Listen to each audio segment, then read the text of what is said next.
Todd and Roy and people who invited me to come here and talk. I appreciate that. And I think actually, I mean, there's been some mention of the fact that there were a lot of people who put this conference together. I know, Graydon was involved, and just, I don't know, you must have had a dozen people on the committee who put this all together, and I think all of those people deserve a round of applause for all the hard work. I've had a great time, enjoyed myself here, and I think the dinner last night was great, and so I appreciate the opportunity to talk here a little bit. This morning we had, one of our speakers was talking about, always starts off his presentation as a joke, and I never start off with a joke because I learned from my kids a long time ago that I can't tell jokes. It's always, Dad, you're not funny. Okay, that's always. But I heard a joke this morning from Norm, all about taking care of tools. Yeah. And I'm not going to repeat it. I'm going to tell it to my wife when I go home. She will enjoy that. That's the main focus of that joke. But other than that, and you guys, if you really want to, if you don't know what I'm talking about, ask Norm. He's going to tell you about that. My presentation here is a little bit, it's going to be different than most of what you've heard, I think, for the rest of the conference here.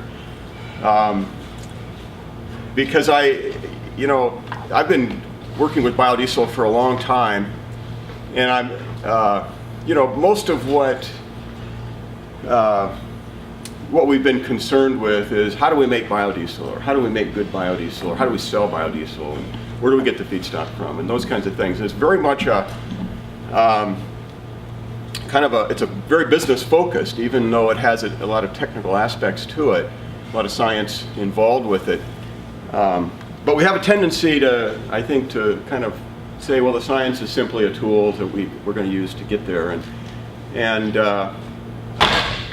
one thing that has frustrated me as time has gone on is in a way is how little we really know about the biodiesel production process.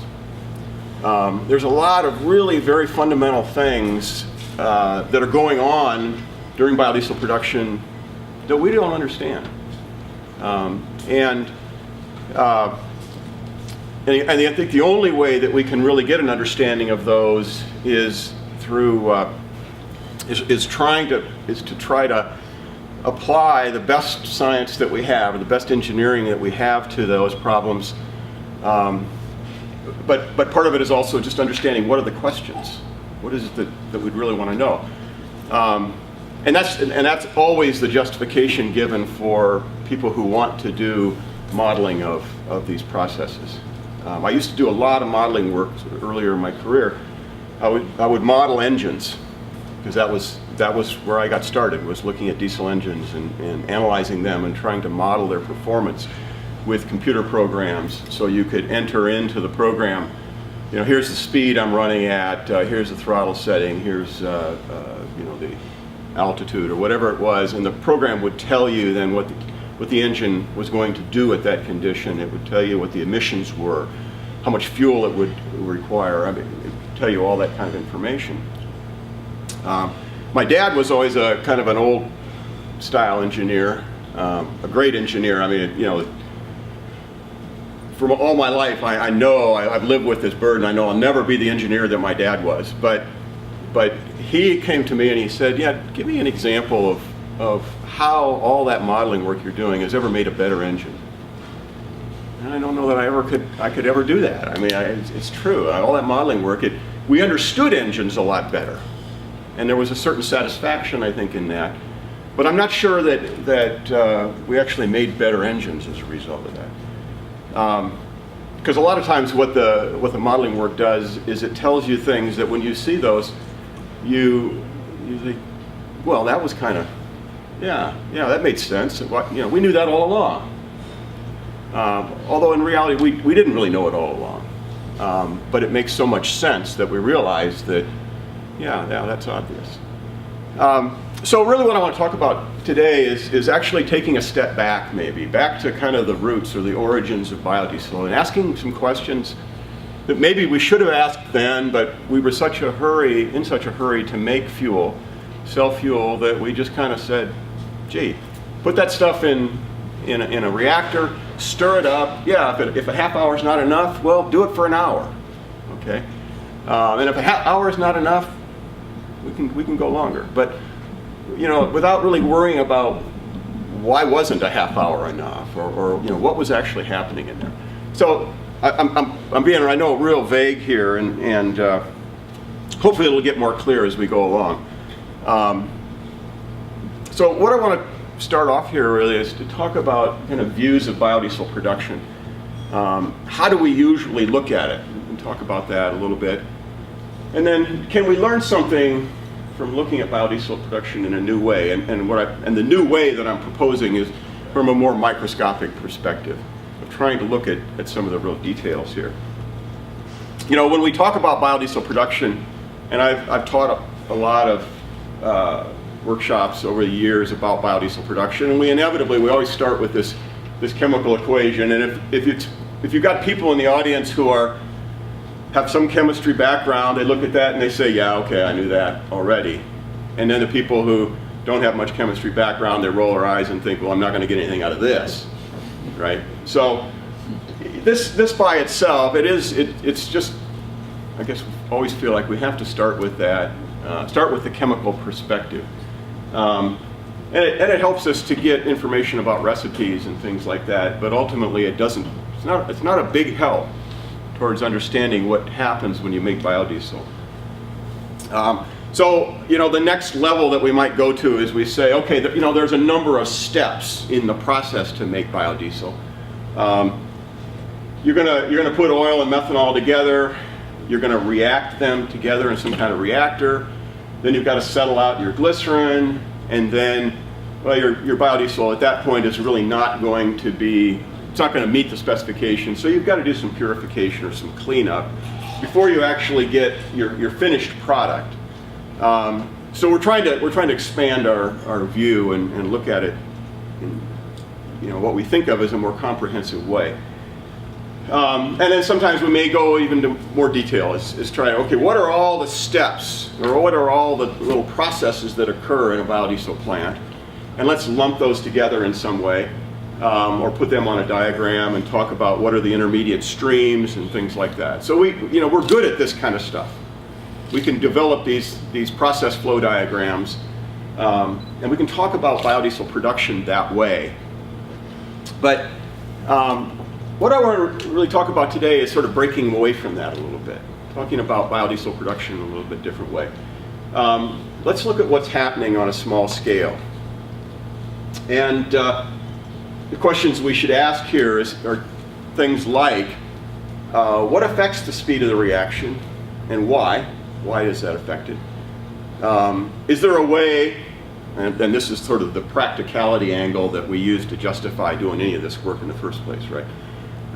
Is, can we guide the reaction in some way? I mean, if we have this new knowledge that we get from looking at the reaction in a new way, can we use that to guide the reaction to either give us higher yields or higher purity, or to solve some other problem that we might be struggling with?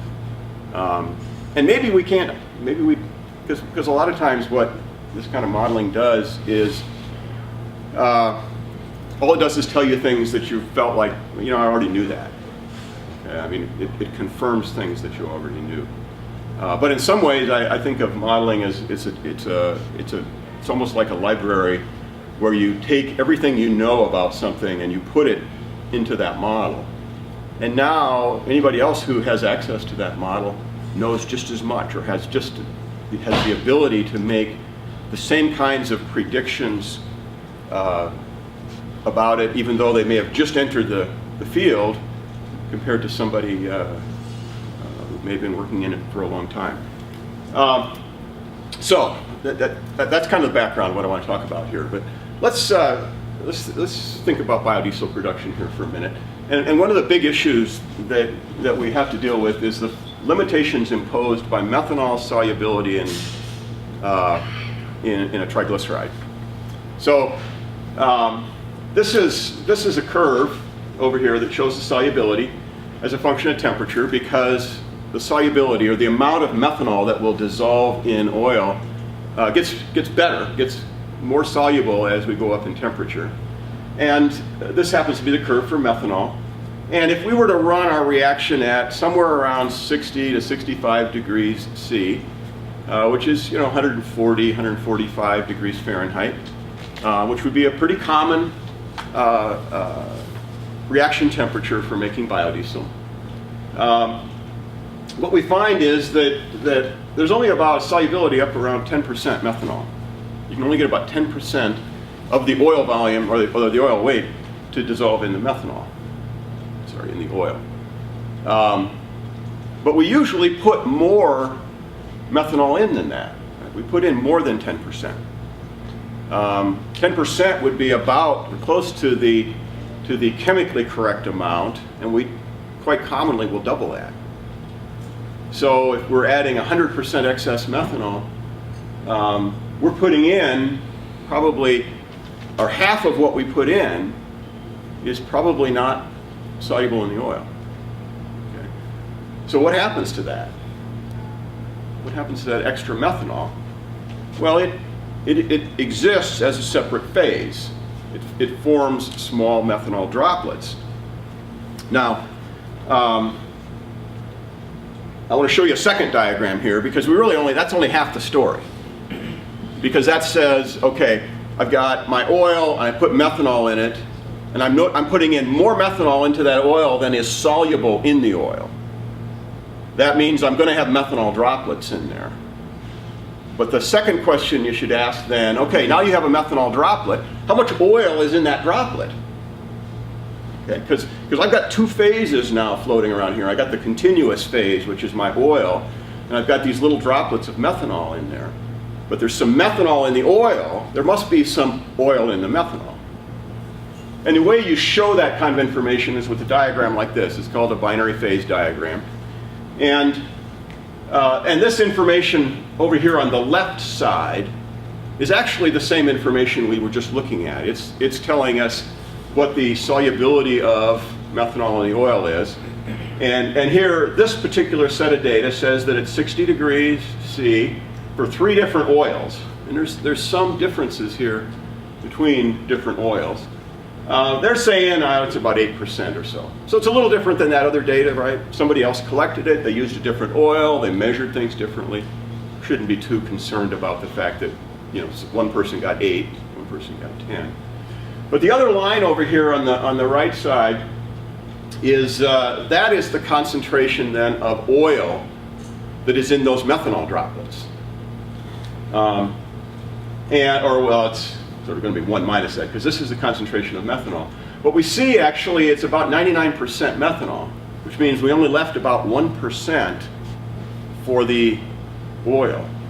So I put in my methanol in my oil, 10% of it dissolved, 10% stays in droplets, but there's not very much of my oil in those droplets, right? Those droplets are almost all methanol and very, very little oil. Well, actually, isn't that the basis of the 327 test? Right? The 327 test is based on the fact that if we take our biodiesel, which is maybe got some triglyceride in it, and we mix it with some methanol, triglyceride is not very soluble in methanol, therefore it drops out. That's what this is telling us over here. This is why the 327 works, because triglyceride is not very soluble in methanol. Yeah? So I know that there's some effect from a temperature perspective. How does pressure manipulation affect that? These are all things that happen in liquid phase, so pressure has very little effect on it, except to the extent maybe that pressure may allow you to go to higher temperatures and things like that. I mean, if we were talking about wanting to go up here to 80 degrees C up there, okay, the only way we're going to get data for 80 degrees C is if we did it under pressure, because we know that the methanol would want to evaporate. So are you saying that we don't have that diagram, or that we haven't looked at it yet? Well, because theoretically, I would think pressure would accelerate What? That affects solubility. Not for liquids and liquids. But then why didn't we do a 327 test at the temperature? But that test is very temperature sensitive. Right, temperature, it's very temperature sensitive, but it's not pressure sensitive. So if we were to do this test at, you know, sea level, and we did it again at the top of Pikes Peak, but we did it always at the same temperature, we should get the same results. Very close to the same. Because, again, you know, liquids with liquids, pressure just isn't a big variable. Yeah. Does something like caustic, NaOH or KOH affect that solubility? Yeah, really good question. And I want to address that in just a little bit, if I can come back to that point.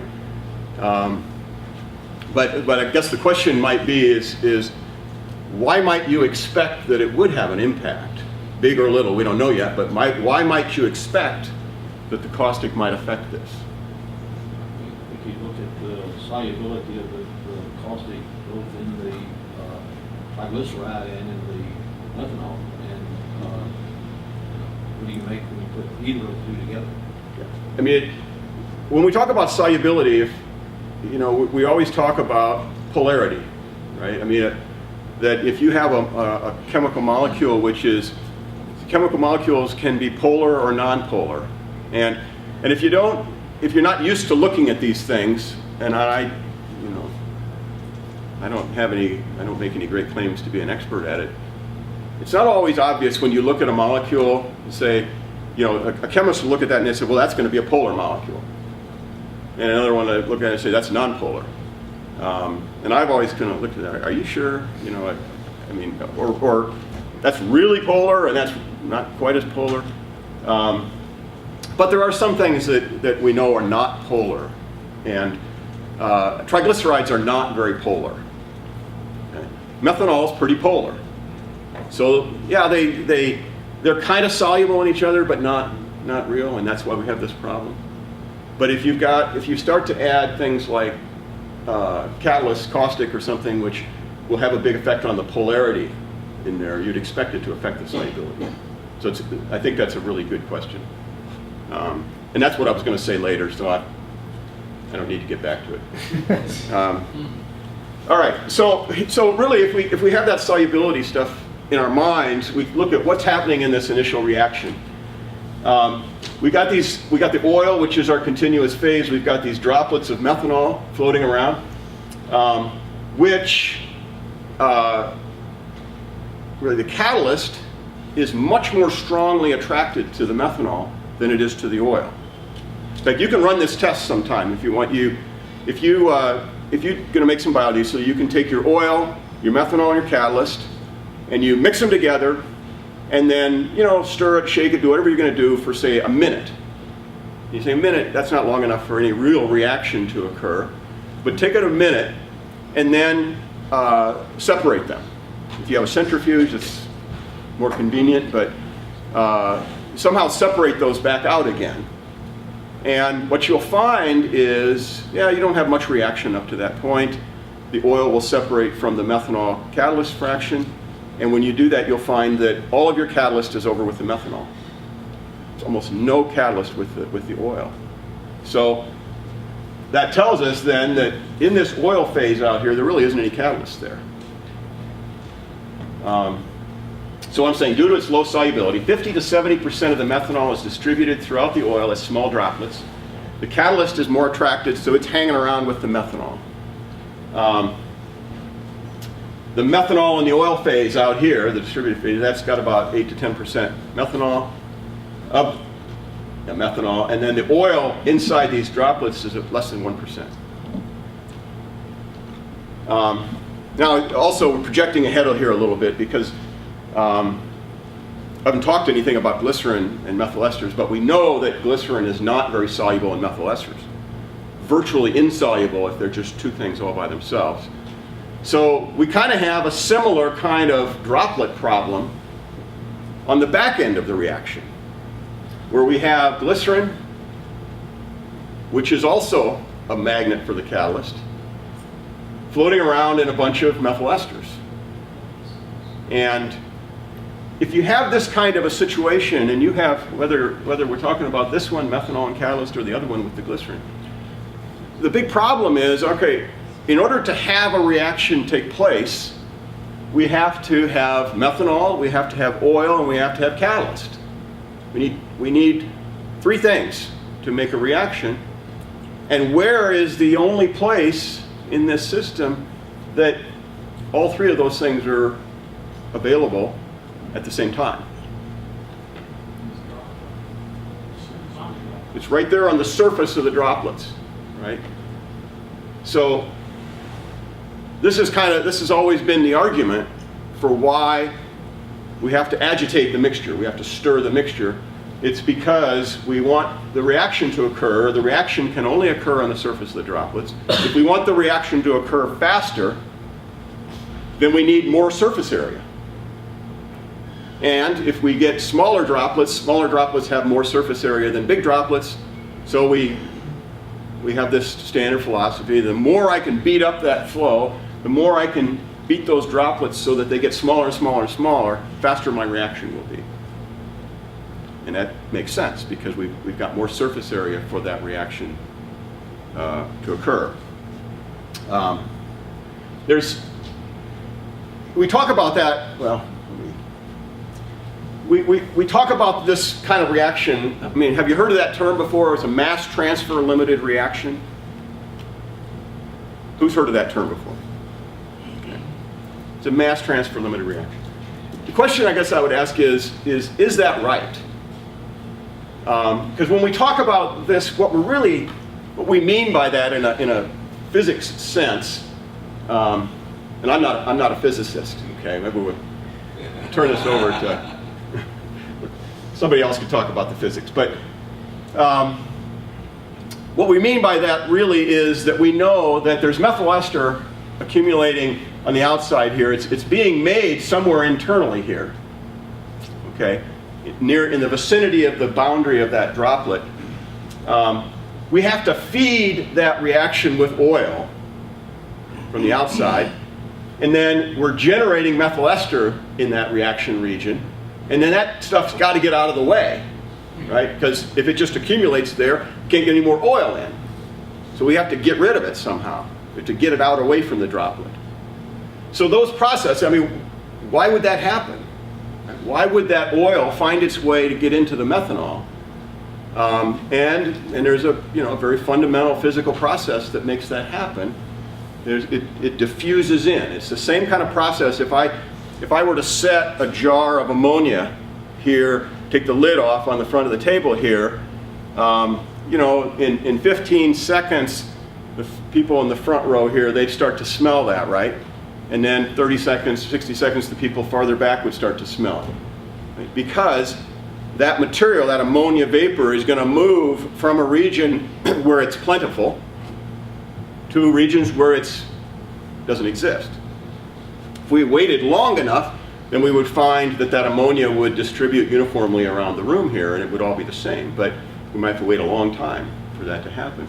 But that process, that diffusion process, is what moves the oil from the surroundings here into that region, that reaction zone. And then once it makes the methyl ester, diffusion is what moves that methyl ester out away from the particle, gets it out into the continuous phase, and clears the space for us to get more oil in there. So, okay, so we think of that as we refer to that as a mass transfer limited argument, because we call that exchange of oil coming in and methyl ester going out, we refer to that as mass transfer. And so we're thinking that, okay, if we look at that, that's why this reaction doesn't happen faster, is because there's only a certain rate at which that oil can make its way into the droplet, and then those methyl esters got to get out of the way, and that takes a certain amount of time. And so that's sort of what controls how fast this reaction can happen. Traffic. Yeah, exactly. So that's the diffusion process. And this is some old data that was taken University of Nebraska years ago, where they measured the reaction rates of a transesterification reaction. And they did this very simply with just a stirred reactor, but they varied the speed of the agitator. And they say when you do that, when you stir it faster, you can see here, this is the methyl ester production here, the conversion here, it goes up faster. The reaction speeds up if you stir the mixture faster. Okay, that's perfectly consistent with our understanding now that it's mass transfer limited. Because if we stir it faster, we get smaller and smaller droplets, more surface area, and we're getting all that material scattered around droplets, away from the droplets or to the droplets, depending on what we're trying to move around. Yeah, I gotta ask this question. I've got a customer that has two-stage reaction. Off his intermediate settling tank, he's settling obviously glycerin and nothing on the catalyst. Yeah. He's pumping some of that back to the first stage reaction, and so there's another droplet in there. And I'm not sure how he managed to do it, but he's made a couple of uh-ohs. Have you ever looked at that dynamic of taking that first settling of glycerin and putting it back into the reactor? And if so, where's the limit? Well, we typically have argued about taking the glycerin that drops out of the second reactor, putting that back in the first one. Because that glycerin should be very dry. If you got any water coming in with the process, it's going to come out with the glycerin in the first stage settling tank, so I wouldn't necessarily want to put that back in. But generally it's the same idea as I think they're trying to recycle some of your catalyst and some of your methanol without having to actually strip it, reuse it. But of course the danger is that you're increasing the amount of glycerin that's floating around in the system, and that inhibits your ability to get a complete reaction. But you can get away with some of that as long as you have a second reactor to finish things off. I don't know if that really addresses your question specifically. I just wanted to get it or look at that in the lab, and so where the practical limits. Yeah. As long as you've got a second reactor to sort of clean up the mess, then you can get away with a lot in the first reactor. So anyway, everything kind of makes sense. It looks like a mass transfer limited reaction, but we also know that if you heat the reaction up, it gets faster. So I mean, this is some rules that I've always used, and these are for things that are in laboratory vessels stirred with a magnetic stirrer or something like that. So these are typical times. If you just make your biodiesel at room temperature, it takes 4 to 8 hours. You can make good biodiesel, but it just takes a long time. If you raise the temperature up to about 40 degrees C, then you can shorten that in about half, and then 60 degrees C, it comes down to half an hour to an hour. And that actually, one of the things we see with biodiesel production is there's an old chemistry rule of thumb that says reaction rates should double for every 10 degrees rise in temperature. And biodiesel follows that rule pretty well. But that's kind of surprising. If our reaction was controlled by the diffusion, that is the rate at which oil is coming into those droplets or the methyl ester going away, yeah, that's somewhat affected by temperature, but it's not the chemical reaction rate necessarily. Shouldn't be following this rule, which is a big change in temperature, a big change in reaction rate for temperature. So it's curious. We wouldn't necessarily, if we were talking about a mass transfer limited reaction, that's not the behavior that we would expect to see. This is sort of the opposite, the other case, where it's not mass transfer limited, it's just limited by the fact that this reaction just takes time. And so here's just similar data that's collected at different temperatures. And this one, I don't think will come as any surprise to anybody, is if you heat the mixture up, you get a faster reaction. They ran tests from 30 degrees C up to 70 degrees C, and yeah, it just keeps getting faster for them. So it's curious now, because it makes it seem in this case as if the reaction rate itself, or the chemistry of the conversion is what's limiting this reaction. So let's think about these droplets for a second, these methanol droplets.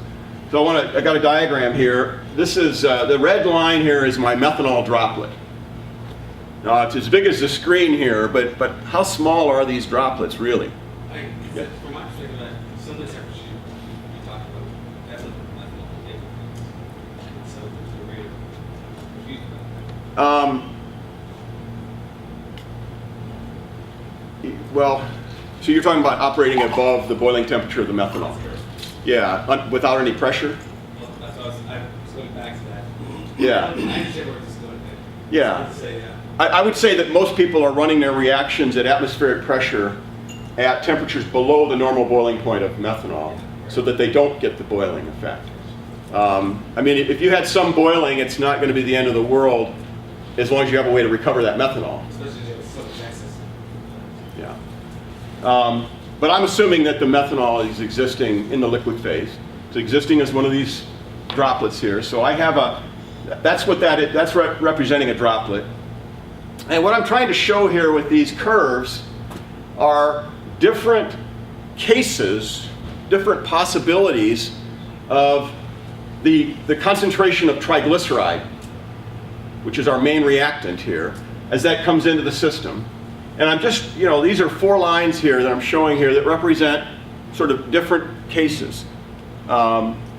This first case here, this one right here, this is a case where the reaction consumes the oil as fast as it comes into the droplet. Okay? And that means that as soon as that comes in, if it comes in at that concentration, it goes down, it goes away. If we look over here towards the center of the droplet, there isn't any triglyceride there because it already reacted. It never made it to the center of the droplet. So that's sort of an extreme case. And in that case, the reaction is fast compared to the diffusion rate of the oil coming in. And then this other case up here, the blue line up there, that's a case where the reaction is kind of slow. And so the oil is diffusing in here, and it's diffusing in faster than the reaction necessarily can get rid of it, so it makes it all the way to the center of the droplet. And it reacts, sure, but there's plenty of triglyceride in there, and it's using the whole droplet, basically. So those are two cases, right? This is kind of here, right? The reaction is slow, so we would consider that to be chemical reaction rate limited. Out here, the reaction's fast, and the reaction is limited by the rate at which we can get that triglyceride into the droplet. Because once it makes it into the droplet, it's gone. It reacts very quickly. So those are the 2 cases. These 2 cases in here, they're mixed cases. Right? I mean, if we have one or the other of those, then we would expect that, gee, there's probably some effects of chemical reaction rate limitations, and there's some effects of the mass transfer limitations. It's a mixed problem, which, we always hate those kinds of problems because they're always a lot more complicated. If we could pick one or the other of these 2, everything gets real simple really fast. If we can focus in on only one effect, forget about the other. So anyway, I guess this is the point I made already, was that for the case up here, essentially we've got reaction occurring throughout the whole droplet. So the reaction zone is the entire droplet. Whereas the case here for a fast reaction, slow diffusion, really our reaction zone is just the outside edge of that droplet. But as far as we know at this point, we could be anywhere. We could have any of these cases. The fact that we simply have droplets that are key here in our biodiesel production process doesn't mean that we have to be mass transfer limited. We could still be chemical reaction rate limited, which is what we are up here. It's just we don't know which case we're at. So I said, which case is appropriate? Well, the only way we can sort that out is with a modeling process. because there's no way for us to actually go in easily and make these kinds of measurements. I suppose that there are people who could do that. There are laboratories that have that kind of capability, but not in the biodiesel community. So we're stuck with trying to develop the mathematical equations to describe these processes, chemical reaction rate and the diffusion fluxes of these material, these oil and biodiesel moving in and out of the droplet. Now, the diffusion we can do. That's that mass transfer component. We can do that. But the thing that we don't have, the piece that we're missing at this point, is we don't really know what the chemical reaction rate is within the droplet. Now, if you've read papers on the scientific literature on biodiesel production, there's a lot of papers out there where people have calculated what the chemical reaction rate is for biodiesel. But what they've done is they've calculated it for a specific mixer or a specific reaction vessel of some type. Maybe they're doing ultrasound or something and saying, okay, this is how fast it reacts. But all of their information for the chemical reaction rate depends on that specific set of mixing parameters. And if you want to apply that to some other case, it's not going to work. So you might, if you've looked at some of that, you could look at something that happens in a 400 milliliter beaker on the top of a stirring plate, and you say, oh, I'll just take that. The same thing is going to happen in my 400-gallon reactor. And you found out very quickly that they don't act the same. There's some real scale-up problems there. Or you might ask, gee, I want it to behave the same, so what do I have to do in terms of mixing in this 400-gallon reactor to get the same behavior in that 400-gallon reactor that I'm getting in my lab beaker? And that's not a simple problem. That's a really difficult problem. So we need to get this chemical reaction rate information here that doesn't depend on mixing, because we're trying to separate the two. We're trying to separate the reaction from all of this mixing effect having to do with transport of the mass in and out. We want to treat those as two separate subjects. And then we'll be able to figure out which one's more important. But I think we have a way to get that. Who's ever heard of David Bucock? Somebody. You got to read more of the history of your subject matter here. This guy, this is a key researcher. He's a chemical engineering professor at the University of Toronto. And he very early on, he looked at this biodiesel reaction, transesterification reaction, and he said, gee, that's a two-phase reaction. That's a real pain to deal with. For all the reasons that I've talked about and all the reasons you already know, this is a real pain. So he came up with the idea, and he has a patent on this. Let's take a co-solvent, and let's put that in there. Co-solvent is something which is a third. If I've got a problem making methanol and oil go be soluble, what if I put in a third material that now makes them soluble? That's the co-solvent. So he adds a co-solvent, and that converts the two-stage or two-phase reaction now into a single-phase reaction. And it makes it happen much faster. Why is it much faster? Well, it's because he got rid of all of the mass transfer limitations. Everything is now a uniform phase. And you might, if you come at this like my dad would come at this, he would say, okay, problem solved, let's move on and solve another problem now. This co-solvent process, it's currently patented. It's marketed by a company called Biox, which have you heard of Biox? Yes. Okay, great. Biox, the concept behind the Biox process was developed by David Bucock. What they do is they take here a catalyst of some type, their feedstock, the methanol, and the co-solvent, which his favorite co-solvent was tetrahydrofuran, which was, it may have some toxicity issues and things like that, but The big advantage of tetrahydrofuran is its boiling point is very close to the boiling point of methanol. So when you recover your methanol from the process, the co-solvent goes with it. So you don't have to have two separate processes. You're going to recycle and recover your methanol while you're recycling and recovering your co-solvent right along with it. So in a sense, it doesn't add a lot of complexity to the process, but in fact, you're adding an amount of co-solvent there that's, you know, at least as much as the methanol, so you've doubled the size of all of your equipment there. So he goes through the process same as we would, and they just recycle the co-solvent. And this is a real process. I mean, this just came out June of this year. Biox is building a second plant here. They've got a plant now in Toronto, building their second plant in New York, or in New Jersey, I guess. So, you know, it's a viable process.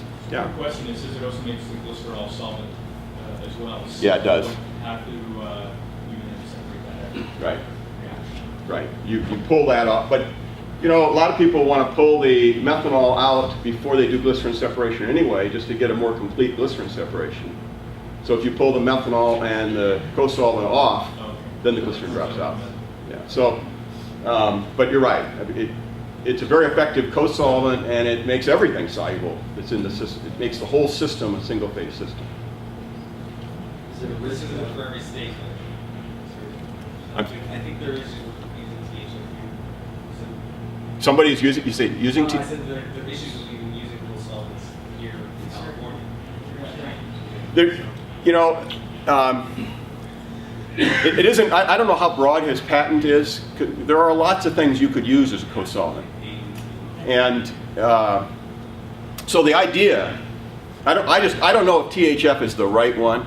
I know why he chose it, because it makes the removal easier. But there are lots of things that you could use as co-solvents, and that might be more,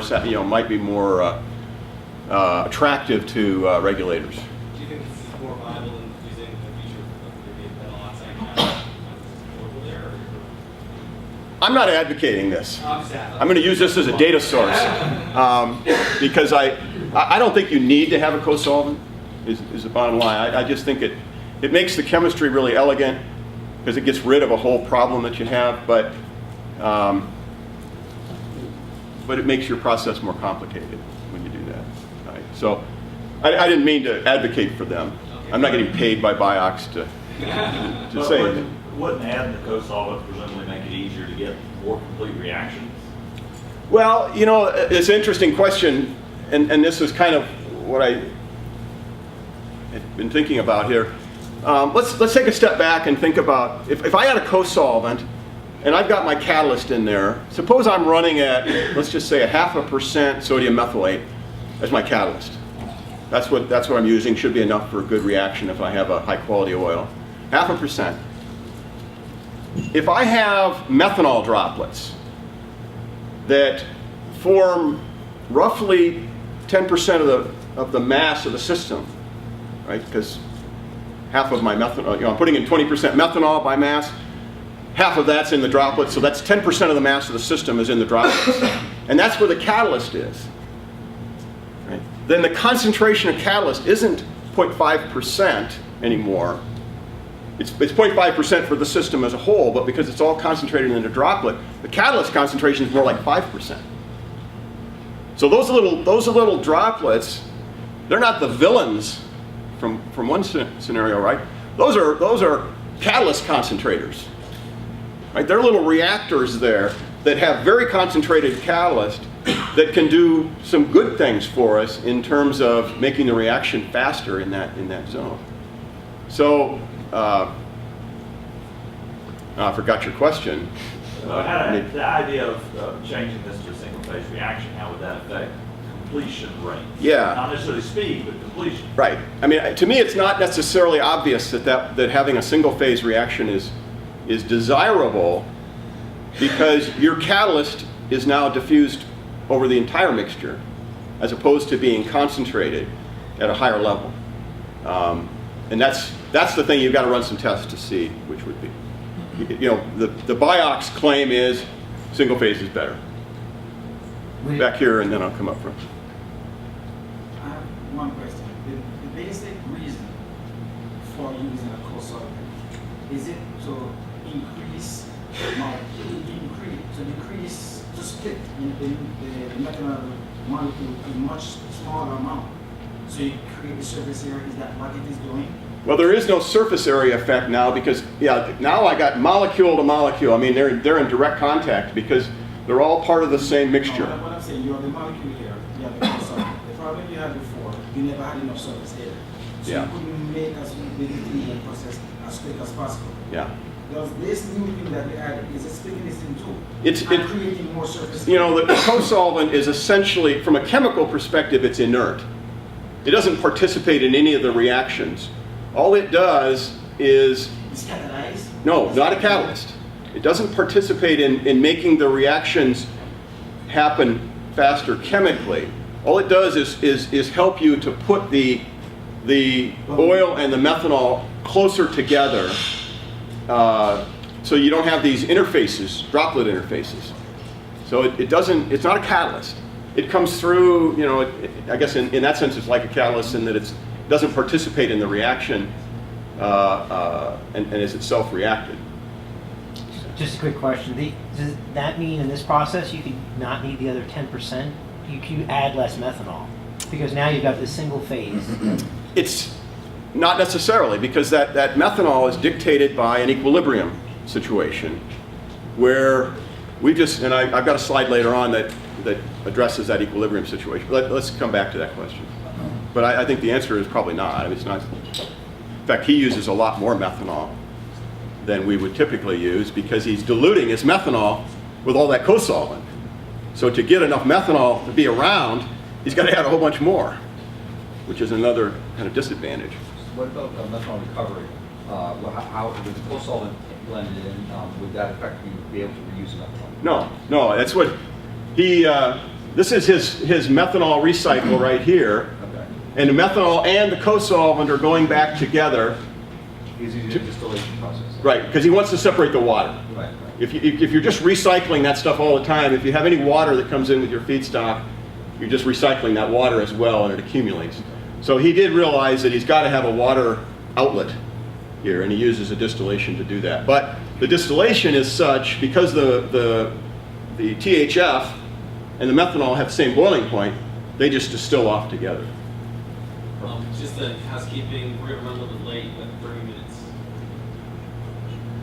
That's sufficient. You telling me that or them? Yeah, so we're running a little bit late. I want these guys to stay. Do anytime 1:15 and Okay. So you're telling me I have 30 minutes, or? is that sufficient? Yeah, I'll shut up whenever you want to. All right. I just put this up here to show you that this is a real process. I mean, there are plants operating with this kind of technology. There should be no mass transfer limitation. The measured reaction rates should be the true chemical reaction rate now for the whatever the given concentrations are in there. And Bukak has students. They've measured those reaction rates. So we have the information that we need. Okay? We have the chemical reaction rate information. There's all kinds of reaction rate data out there that is of no value to you when you're going to build a plant because you don't know how to apply it to your mixer. But the fundamental reaction rate information exists. We just don't have that missing link to tie it to your mixing process. This is I don't know how to describe this. This is my tribute to Bukak, okay? Because I took his data out of his publication and I massaged it and worked with it and generated these plots here. I gave him credit, but I didn't list him as a co-author. So that still wouldn't be dependent on the type of co-solvent used? I mean, you see the true chemical reaction rate across a certain... The co-solvent doesn't participate. Right. So it doesn't matter what the co-solvent is. All it matters is I have a single phase reaction. It's only the chemical reaction information. So this is the reaction rate, the fundamental chemical kinetics right here for biodiesel production. You know, the dark line here corresponds to 20 degrees C. And so what I've plotted here is the bound glycerin level. Now, you know that if I start with a triglyceride, that's my basic feedstock, my starting point, it has a bound glycerin of little more than 10%, 10.5%, something like that. So that's kind of where we start, and we know we've got to go from 10.5% down to 0.24% before we've got a complete reaction. So what I'm showing here is the bound glycerin level. We're starting up here at 10.5%, and then at 20 degrees C, this is the rate at which that bound glycerin is disappearing, essentially. It's becoming free glycerin. If I do it faster at higher temperatures, I get these curves. And what I've done here up in this little table here is say, okay, if we draw a line across the plot here at 0.24%, so that's our complete reaction, these are the times needed to get to that complete reaction. So this fast line here, the 60 degrees C, if that's where we're running our reaction, then that's this line right here. And that comes down here and hits 0.24% at 0.6 minutes, say 35 seconds. It's fast, right? It's a lot faster than most of us are able to get our reactions to go. Although, there are people who claim that they can make these reactions happen in half a second. Right? Who's read the ads that say, our system will give you a reaction in half a second? Well, I would venture is that this proves that that cannot happen. Because the fundamental kinetics say that you're not going to get that kind of reaction, and this is the best case. There's nobody can design a system. Yeah, that's what I should. If what you're doing is mixing, you can never do with a mixer better than a single phase. All you're trying to do is approximate the single phase, and this is the fastest case. So this is the fundamental chemistry reaction rate limit. What if you use high heat, high pressure? Then, yeah, these times are going to keep going down. I mean, I could have extended the case and just, I could have gone up to 100 degrees C or 150 or whatever. I'd be a little bit nervous about that because the data that they collected wasn't from cases up to that high a temperature. I'm already extrapolating the data quite a ways beyond the range of conditions where he collected it. But he claimed that it should be valid in the range that I'm using it, so I feel somewhat comfortable with that. But I wouldn't probably at 150 to 200. But it would give you some sense for what the temperature could be. All right, so we have a model. I developed a model that does, I told you, we can do the diffusion. We can do the diffusion calculations. What we needed was the chemical reaction rate information. We got that in the model. So we have a computer model now that can predict this. Now this is real preliminary, and I'll explain in a minute what's preliminary about it. This is a complicated problem. But this is showing the distribution in a droplet of the triglyceride, but also the mono and diglycerides. So the blue line here is the triglyceride, then we have the dyes and the mono. So they're kind of falling on top of each other in the middle of the droplet there. So is this a mass transfer limited reaction, or is it chemical reaction rate limited?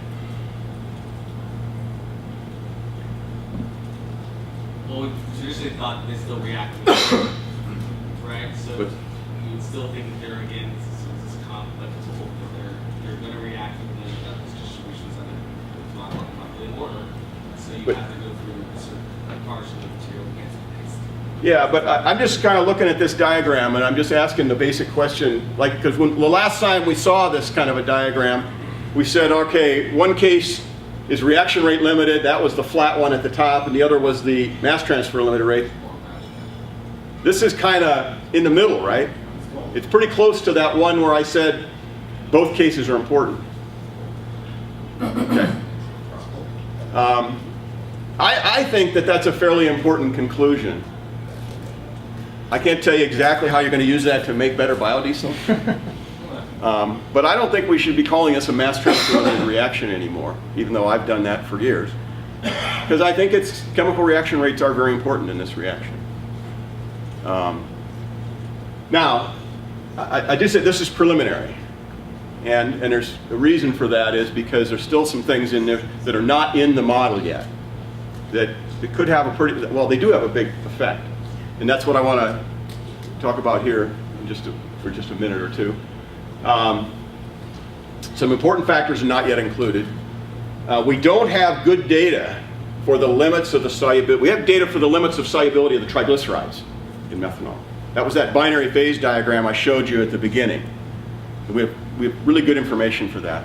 But we don't have that kind of information for the mono and diglycerides. I mean, why in the world would anybody want to know that? Unless you're a biodiesel guy trying to do some modeling. So you have to get your own data. So we're in the process of collecting that data. And we'll have data for the solubilities here shortly.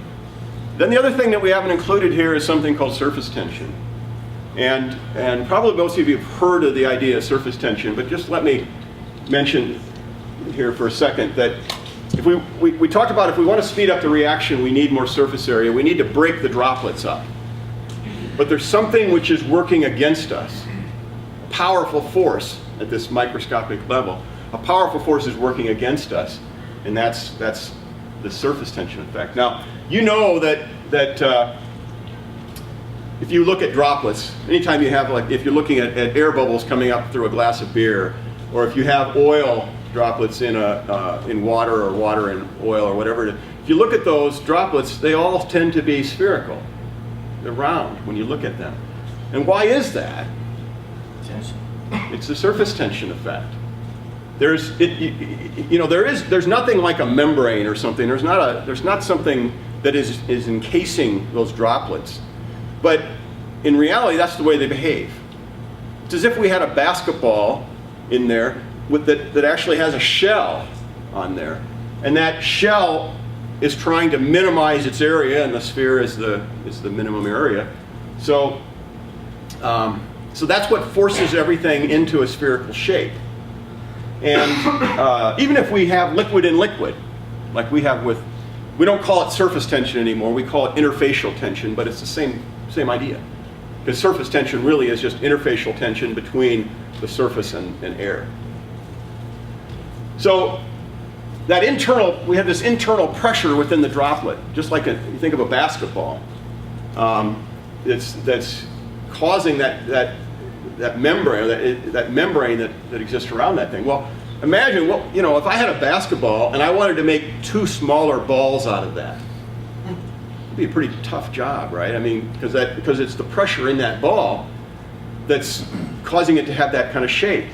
So if you want to break up droplets, then you need to have a very high shear velocity field. That is, you've got to put that droplet in a region where you're hitting it with some fluid that's moving in this direction on one side of the sphere, and it's hitting with some velocity moving in this direction. So you shear it, or you break that droplet in half, just like you're tearing it in half. And the higher the surface tension, the harder that is to do, because there's that internal pressure that's resisting that, trying to keep that droplet as a sphere. So the higher surfactants are molecules that are a little bit funny molecules, because remember, we're talking about problems where we have a non-polar liquid here, like oil, and a polar droplet phase here. Well, surfactants have the property that they're molecules that are fairly long, and one end is polar and one end is non-polar. So they're kind of, they're mixed, right? They have mixed characteristics. So they're really useful to us. Soap, for example, is a surfactant. If we tried to wash oil off our hands by putting them under the sink and washing our hands, we know we can't get that oil off. We could wash it all day under the water. We put some soap on there, suddenly we can wash the oil off easily, because one end of the surfactant or the soap molecule likes water and the other end likes the oil, so it helps them get along together. It allows the oil to be washed away by the water. Well, in our problem, we got surfactants all over the place, right? Particularly monoglycerides. Here's just this is fairly old data, but it shows the interfacial tension for vegetable oil when you have monoglycerides in it. And you see here that straight vegetable oil has a surface tension of about 30 dynes per centimeter. having some monoglycerides in there drops it down very low, maybe a sixth or even a tenth of its value. And where do monoglycerides come from? Well, they're a natural. We know that the biodiesel production reaction proceeds in 3 steps, where the triglycerides react with a methyl alcohol to make a diglyceride and a methyl ester. Then that diglyceride reacts with another methanol to give us a monoglyceride and a methyl ester. And then that mono reacts with the last methanol to give us the glycerin. So if, as a reaction proceeds, we expect there to be large amounts of monoglycerides around, because they're just a natural consequence or an intermediate in the process. So, let me go back to that. Is that something you've, this is a dumb question, is this something you've studied, or is it like just the idea that, or is it more just anecdotal, that it goes through those 3 stages? Well, this one here? Yes. Well, yeah, that. As opposed to it breaks up all 3 at once and they drop off. Right. I mean, if you can imagine that when these molecules are reacting, what's the likelihood that a triglyceride molecule is going to be hit from 3 different directions by 3 methanol molecules all at the same time is very remote compared to the likelihood that it's going to get hit by 1. Okay. Right? So we would expect that it's not that the reaction that where all 3 of them react simultaneously is impossible. It's just extremely unlikely. Okay. But the point I also want to make, this is in a sense, where's the methoxide here, right? It actually isn't methanol that does it. It's methoxide that attacks the triglyceride. So we're writing these kind of almost as global reactions, recognizing that within each of these reactions, there's a bunch of steps that have to go through. Now, what about the reversal rate? So when you look at the reversal on the side, so pushing out flux of ratios, what are you most likely to be left with? I mean, if I go back this way? Well, I mean, at equilibrium, the reaction rates are the same, right?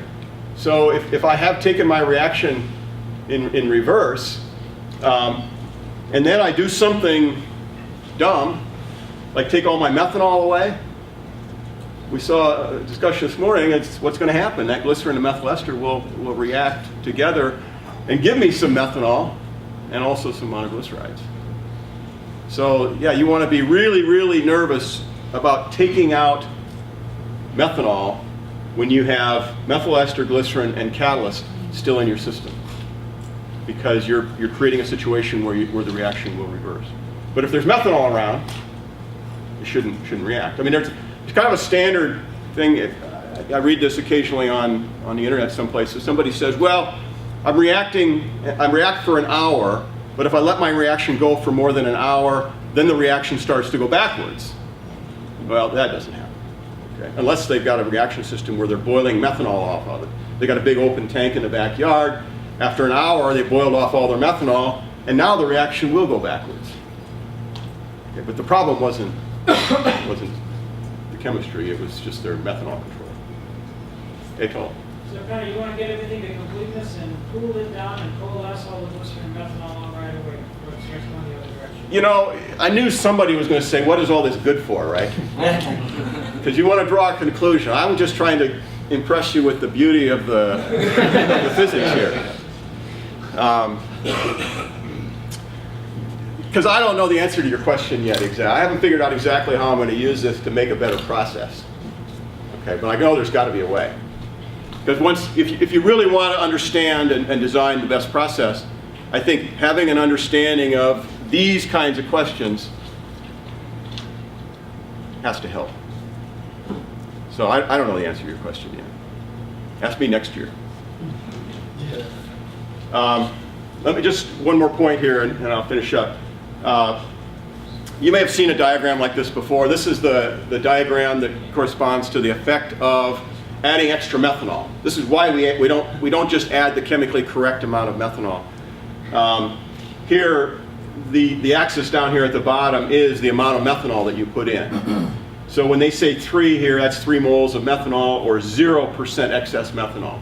That's the chemically correct amount of methanol But if we only add that amount, okay, we're always going to have some diglycerides and some monoglycerides left because the reaction equilibrium won't go all the way to completion. So we always got to add some extra. And a common amount to add is 100% excess because we know at that condition here, our mono and diglycerides go to very low values. And the question I would have though is with those mono and diglycerides, where are they? Are they in the droplets? Are they in the oil phase? I want to find that out. Okay. And I think I can figure that out from the model once I get the surface tension effects in there. So again, I can't tell you why that's going to make a better biodiesel. But I think it's going to be really interesting to know. So that's one place that we're headed.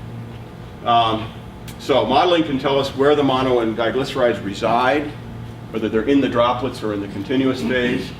Tell us how the methanol droplets get smaller. There's another really interesting question I think here is, we know that we have droplets in the continuous phase of the oil.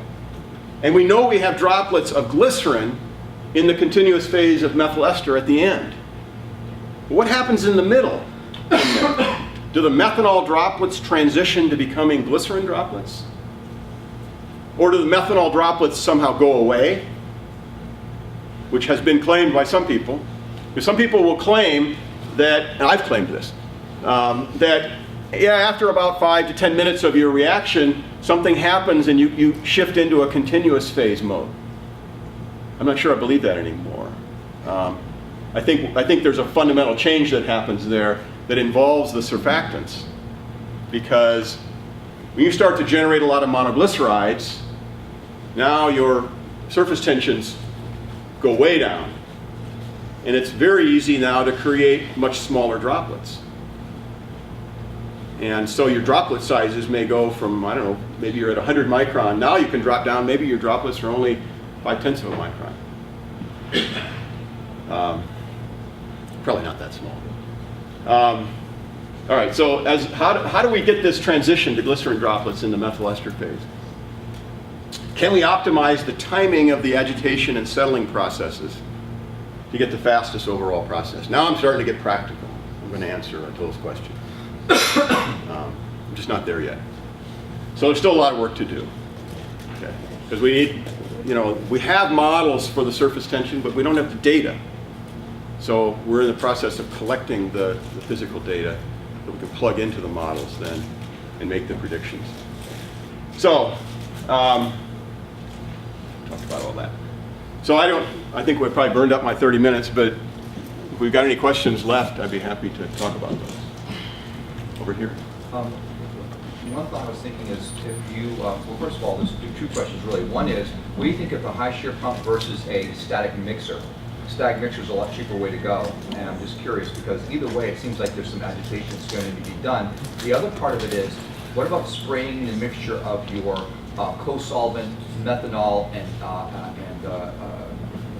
the KOH, or whatever you might use, spraying it in with some nozzles. So in the beginning you're creating as small droplets as possible over the surface of the top of your tank, and then by the time that the surfactant becomes active in there, it may keep it going. Yeah, It's the size of the oil. I'm sorry? It's the drop of the oil. yeah. You're going to have a hard time creating droplets with a spray process that are, with these kinds of materials, that are as small as you might want to. I think the high shear mixer is going to do a better job for you than the spray will. Well, what about a static mixer instead of a high Yeah, shear? I mean, typically a static mixer won't give you anywhere near the small droplet sizes that you can get out of a high shear mixer. I mean, if you've got a high pressure pump and you've got a really intense static mixer, 10 feet long or something, then you probably could approach something like a high shear mixer. But It's a nice cavitation with downward motor. well, the cavitation is, or ultrasound is all that's trying to do is to smash up these droplets and make them smaller. And there's all kinds of other claims that are made for those kinds of processes. You know, people talk about, oh, our ultrasonic unit gives us, when the bubbles collapse, they create 5,000 degree temperatures. And that's why we get faster reaction rates, is because we're moving the reaction from 60 degrees C to 5,000 degrees. Well, you would not be making biodiesel at 5,000 degrees. Well, I mean, it's like at the surface of the sun, you don't make biodiesel. Aside from the temperature claims, doesn't this validate some of the ultrasonic claims? They're creating smaller bubbles. Exactly. Right. I think anything you do to create smaller bubbles is making a faster reaction for that aspect of the reaction, and are starting to approach the case where you have pure chemistry that's limiting it. Single phase. Back here and then up here. I got a kind of fundamental question back related to something you said earlier. When you had the plots of the temperature dependence on the reaction rate, and you said that's not indicative of a mass transfer limited reaction because it's reaction rate limited. Well, you said you knew about the diffusion, so I don't really know how effective is the rates of diffusion. How dependent is that on temperature? Because could the different reaction rates be attributed to that? Yeah, So making it mass transfer limited. Right. That's why you're right. That diffusion is affected by temperature as well, and although our chemical kinetics data that we can get from Buchach's work sort of sets all those issues aside. I think that's pure. Right. But you said the rates were under a minute with the at those temperatures, but at that temperature you didn't get that. The data wasn't down under a minute. It was still multiple minutes. So it seems like there would still be some mass transfer. right, and that's what I'm arguing is the preliminary results that I have now indicate, and I don't, maybe I shouldn't even be showing those to you because maybe when I add these other effects in, everything's going to be changed. What I'm trying to do is to get you a little more excited about the idea that maybe we should be thinking, or we can think about this process very fundamentally. So that was just the teaser, but you're right. I mean, all of these processes are interconnected in the sense that the diffusion will be affected by temperature as well, but that is in the model. I mean, that temperature effect is in there. So once we have the model with all the important effects, it will tell us the significance of that effect. That's one more question. okay. Somebody back here. Yeah, I was just wondering if this was a good argument for the two-stage process, because where you add the first 10%, you go to a complete reaction of that 10% of the methanol catalyst, remove the glycerin, and then when you're introducing the second 10%, you're doing it in the presence of monoglycerides, plus you can move that excess glycerin out of the way, so it just seems like that maybe Yeah. a bit of an argument for that two-stage process. Right. I mean, I think the basic argument for that is to adjust the equilibrium of the reaction so you get closer to a complete reaction by getting some of the glycerin out. And now you have that shifts the equilibrium to a more complete reaction. And I think we can get a better understanding of that process using a model like this. But we have lots of good reasons for doing that in two steps. So I'm not really addressing your comment or question directly there, but I think that's part of what we can look at. Will we have our answer by next year, sir? We'll see. Well, with that, I'd like to thank Dr. Van Gerpen for